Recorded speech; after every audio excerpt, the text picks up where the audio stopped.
This isn't just a podcast. It's a reminder of what makes America stronger isn't a headline or a hashtag. It's people, from the ones building our homes to the ones rebuilding their lives. Veterans, tradesmen, neighbors, and volunteers. Real people doing real things. Here we find common ground first, and then we work on our differences. This is the Collective Perspective Podcast, where purpose, people, and progress meet. Hey everybody, welcome back to the Collective Perspective Podcast. My name is Jeff and I'm here with my best friend Travs. What's up, Travs? What's up, Jeff? What's up, everybody out there? Glad to be back this week. Hey, thanks for tuning in. Today we're going to talk about another vice in the series, Get Over Yourself. Procrastination and the hidden cost of laziness. So procrastination isn't just putting things off. It goes a lot further than that. And it's settling for less than you're capable of. We explore how comfort, distraction, and delay silently stops progress. And what we can learn from the humble example of the ant. Dead ant? Dead ant. Dead ant. Anyway, we hope you enjoy this episode. This one's gonna kind of feel a little weird because, well, I think I'm, can I say guilty of procrastination, being lazy sometimes? I think we're all guilty of this one. Yeah, being lazy is, it's comfortable, if you will. So one of the things that I know in my life that I'm procrastinating about is working out. And, you know, I'm right there in the same boat with you on that one, Jeff. I've been trying to work out more and more up until this last week, and that's when I started putting it off, and it felt easier and easier to put it off. So procrastination isn't avoiding the meaningful. It's not avoiding movement. So, you know, some people can define procrastination as, avoiding the meaningful, but not avoiding movement. I think that means a couple of different things. It means that you're not wanting to do what you want to get done or what you need to get done, the meaningful activities, but you're doing something else. You're still making the movements. So it's a wasted effort, if you will. This episode is about waking up purpose. Like I said, it's going to feel a little bit personal. You can't judge ourselves. We're all, I think this is probably one of the most widespread vices because universal, if you will. Yeah. So not waking up purpose. Yeah. But not judging yourself. I think that's important, that we don't necessarily judge ourselves. We may take that judgment the wrong way if we judge too harshly. So we want to try to wake up that purpose in us and get us back on that drive. We're getting late in the year, and there's a lot of holidays around this time of year. And one thing that I've been putting off probably for the last 2 to 3 weeks is decorations. Ooh, the Christmas lights. Yeah, so that's something that I think we all despise doing, but in the effort to make our neighborhoods look nice and to have that festive spirit, we want to get out there and do it. We don't want to be the oddball out. Yeah, I would say there's a lot of projects around the house that I've been putting off that are, I don't know, sometimes you look at it as like low prioritizing things, and then it kind of gets swept under the rug, and then it turns into, well, maybe she's nagging me a little bit about this again. Yeah, but then you get to that last week before Christmas and your lights aren't up, and then it's a time crunch, and then you maybe settle for less than perfect. But then again, this is an episode in a series called Get Over Yourself.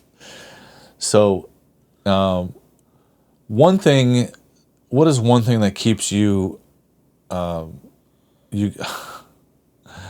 what is one thing you keep delaying even though it means the most, it matters the most?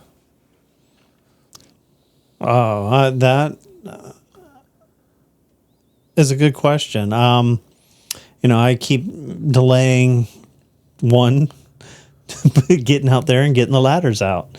No, for me, what matters the most is probably my health, and I keep delaying on getting it in check and getting it back to where it should be. Me too. I keep on delaying. My wife has put together an exercise routine for me, and I'm in the editing video stages of it, but I could at least start doing the exercises, right? So I feel like I'm procrastinating on that. And like you said, your health is important. And Travis, while we could still exercise, got to get that blood pressure up, Get that heart rate up. heart rate up. Keep the blood pressure down. Yeah, that's what well, he's the nurse, I'm not. So I think one thing that laziness does or procrastination does, it kind of disguises itself. And I think we're all guilty of it. But I want to remind you, one of my favorite artists is Bob Marley, and he says, "Who are you to judge the life I live? I know that I'm not perfect and I don't have to be. Before you start pointing fingers, make sure your own hands are clean." The reason I wanted to bring that up is because I feel that topic, this topic of laziness, is universal. I mean, everybody does it. There are people that have this motivation in their drive that 24/7, 7 days a week. I don't know how they do it. But I think that comes with a price to pay. Well, I think that when we see that, though, we don't see the other things that are going on in their lives that they are putting off. So it can be a double-edged sword. I mean, I think there are different types of procrastination. We're talking about getting stuff done, but there's something else to be said about laziness and procrastination. So here are a couple things, actually several things, a description of the type of procrastination people can be. So the procrastinating leader. What is a procrastinating leader? The boss who delays approvals, decisions, or providing critical information until the last minute. The work gets done behind the scenes, but everybody loses sleep, family time, and all this. This is where laziness starts to affect other people. And it's one thing to be lazy about stuff in your life, but to start affecting and using your laziness to affect other people's lives, that's where I have a problem with that. I think most people would. Yeah, I tend to agree with that statement.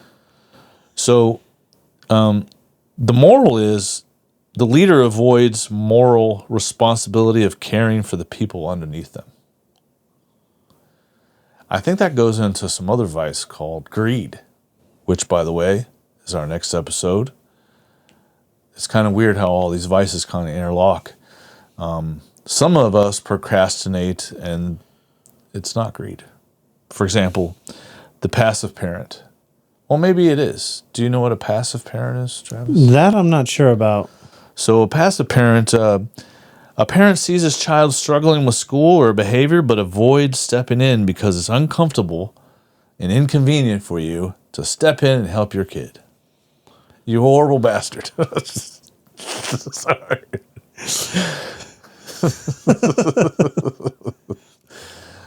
Yeah, that can be a big problem. The passive parent. No, I think they need to. Yeah, that is a bad one. When you're not getting in there to help the kid, you're just taking a step back because of convenience. I mean, I don't really see how convenient it would be.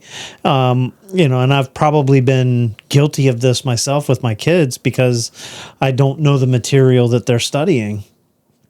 So I ask them to teach me something about it, and then it refreshes my memory and I'm able to help, but it does take a little bit of time. And sometimes that is, it can be annoying, uncomfortable because you're using your head for more than a hat rack. You got to actually think something through and explain how to get to a solution. I think it's really important that if your child is in need of something, that you provide it for them the best you can. Something that makes you feel uncomfortable. Well, I mean, I could see if in some situations where it might be, but you should have a family member, maybe your spouse, or at least a friend or a professional. If you don't feel comfortable talking to your child about a psychological thing or something that you're uneducated about, seek help. There's a lot of people out there that will help. And like they say, it takes a village. So sometimes somebody in your friend group or your acquaintance group or your neighbors will have some sort of expertise in that and might be able to help you or guide you and how to approach it with approach those subjects with your family.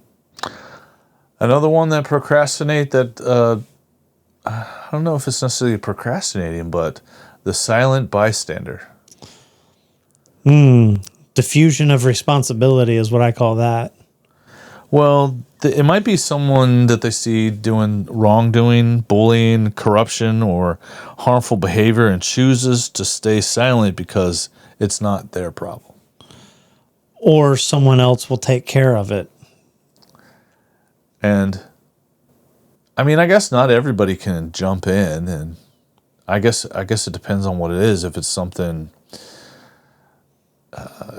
physical or brutal, I could see where someone would procrastinate. I don't think that's procrastination. I think that's being smart. The little dog can't jump in and fight the big dog, expect to win. Maybe if you have a little dog complex.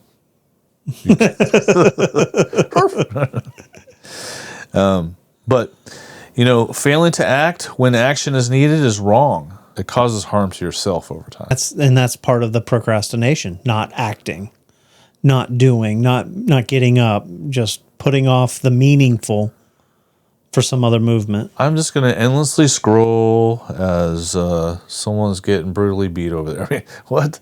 Or, somebody's doing something that they need help doing, like whatever it may be. Building the studio. How was that? We just did it. Yeah, we just got out there. You're like, hey, man, can you come over and help? I'm like, sure. Yeah. Just need that little nudge. You weren't the silent bystander. That's it. Sometimes people need a little nudge. And, hey, wake up. This is an emergency. Okay, what can I do? There's the first thing. What can I do? All right.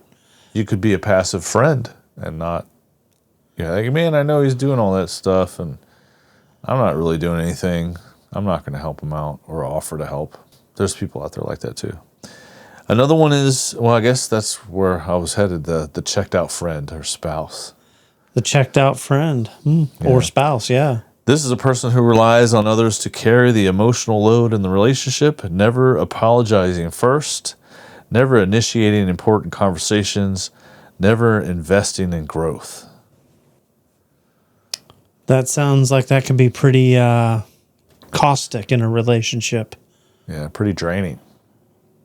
Always having to have the emotional fortitude to move forward and progress and try to grow, and then that person. That's why it's important to find somebody that shares maybe not your complete vision, but shares your motivation and the vision you have of the future. I think that's where procrastination and laziness can affect your relationships with people. Because if they don't see you growing, because if you're lazy, you're not growing. Let's face it. If you're always comfortable, you don't push the limits. Travis, one thing on this planet, one entity. What else? What else could I describe? An ant. Oh. Ants. Smallest thing on earth. Relentless. Us humans are bigger, smarter, more capable, yet ants have more purpose than most of us. I guess this kind of goes back to that judgment thing. I'm not judging you, but what purpose do you have in your life? Do you wake up in life having purpose, Travis? I do. Usually, it depends on the day of the week. To be honest, Monday through Friday, my purpose is to get up and do good for the day, for the people that I'm in charge of, and to come home and finally relax. But the weekends, that's when my purpose just kind of goes out the window, and it's only about me and relaxing. Just imagine, I mean, as an ant, I would imagine that they are relentless.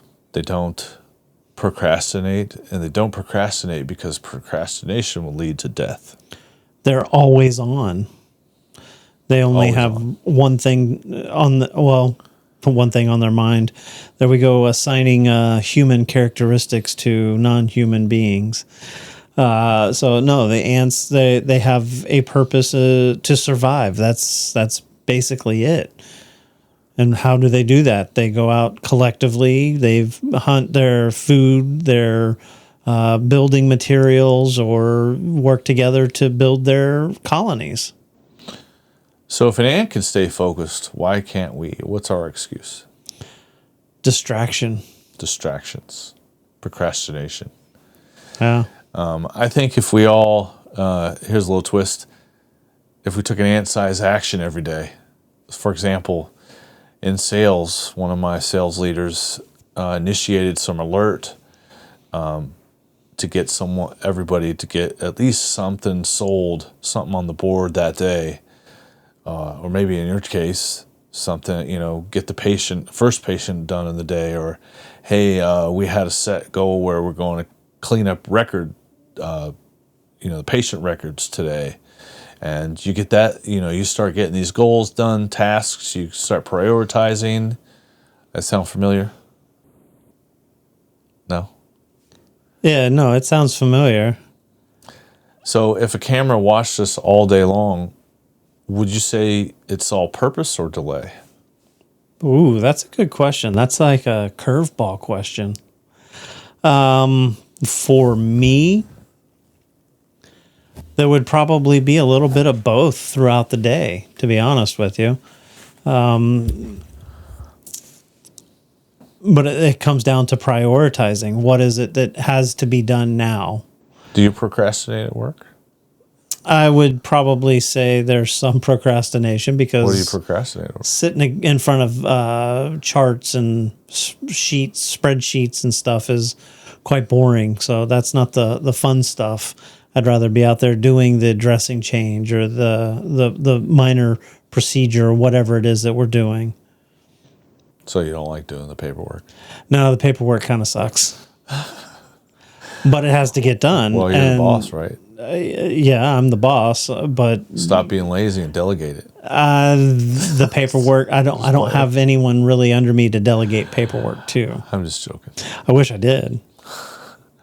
So there is a cost to doing things later, Travis. Do you know what those are? What are they? It causes future stress. Oh, of course it does. Oh my God, I was supposed to have that report done for the executives today. But it's my stapler. It's your stapler. The TPS reports aren't done. Now, what I'm saying is that like you create a further stress, meaning that I only delay and compound the stress, basically, is when I'm putting it off. Because, yes, there's a delay, and the closer I get to the timeline, and the closer I get to the deadline, the closer I get to it, the more stress there is. If I can get it done earlier, then I can mitigate some of that added stress there of the time crunch. I also feel that dreams have expiration dates when you never start them. That sounds deep. Well, if you don't ever start your dream, or even a goal, you name it. Like if you don't take the first step to doing something and you never start it, it's kind of like this podcast, for example.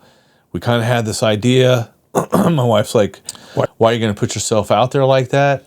And I thought to myself, well, I can sit here and conceptualize what I want to do, knowing that I'm probably going to make mistakes and it's probably not going to be any good at first, and maybe it still isn't, but I'm not going to give up, knowing that later in my life, like, man, I gave up on that. Like, Regret. I regret. It causes a lot of regret later along in your life where you stress about it. Your dreams aren't going to come true. Like, what are you working towards? I think a lot of people retire and then they stop dreaming. Maybe they travel for a while until they run out of money. I don't know. No, I think that's really important, is that we keep the dreams. The only thing that's worse than not making your dreams come true is not starting them. Because if you never start it, that's the sure way to tell you will fail. If you start it, you might fail, you might not. But if you fail, you learn something and you can keep going. I think one thing you need to ask yourself, like, what are you currently losing by avoiding what you could be building? Are you building something? Are you creating something? Are you working towards something? I mean, even if you're working towards finishing Grand Theft Auto. No, I'm just kidding. That's not a goal. What, you mean the developers who still haven't brought it out? They say next year, 6. Now, that's not necessarily a game that kids should be playing.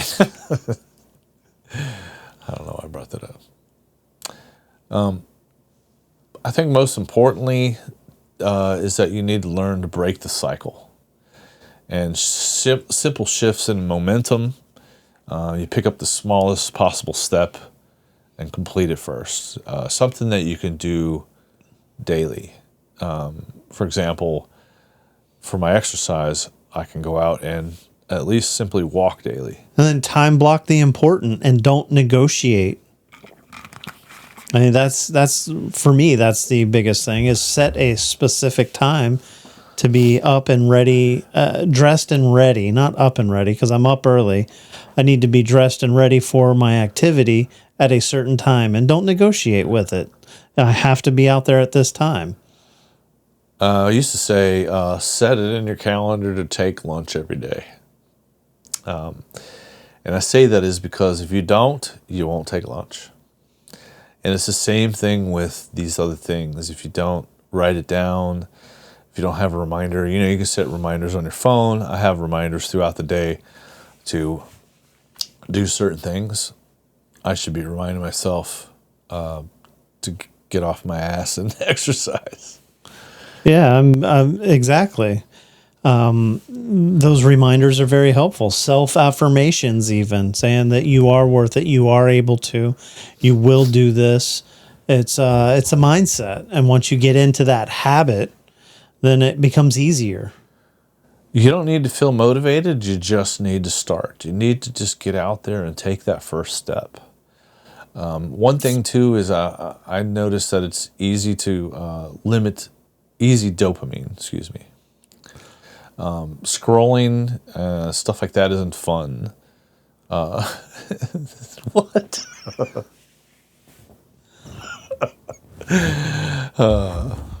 That's stupid. You don't need to.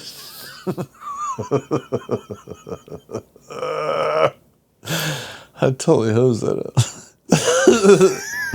Now you're going to make me laugh, dude. Limit the easy dopamine. Yeah, limit the easy dopamine. Entertainment isn't rest. And the easy dopamine, that's part of my vice. That's part of what makes me procrastinate. Seeing seeing the new news story, or seeing how many comments we get on a video. That can be a easy dopamine fix, and it's not necessarily a productive one. I also think, in closing here, we need to share our goals with someone. Don't keep it to yourself. Sharing it with someone at least adds some accountability. Yeah, your best friend, your spouse, your kids, whoever it is, share that goal with them, and they can help keep you to it. One of my things, Travis, I need help with is don't eat after dinner. I would tell you to make sure that I'm ready in the morning before I work out, but that's a little bit early. I wouldn't push that on anyone. What time do you get up to go do that? I get up about 4:45, and screw that.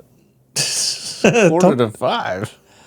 Yeah. I have to leave work by 6 30. So I give myself plenty of time to work out, to have my cup of coffee, and do a little bit of scrolling there. But that's where I need to limit it. So, hey, thanks for watching this episode of the Collective Perspective Podcast. This week, choose one area of your life where you can show up like an ant. And remember, small wins compound faster than big intentions. We thank you. Thank you so much for watching this episode. Please hit like, comment, and share. We'll see you next week. Peace out.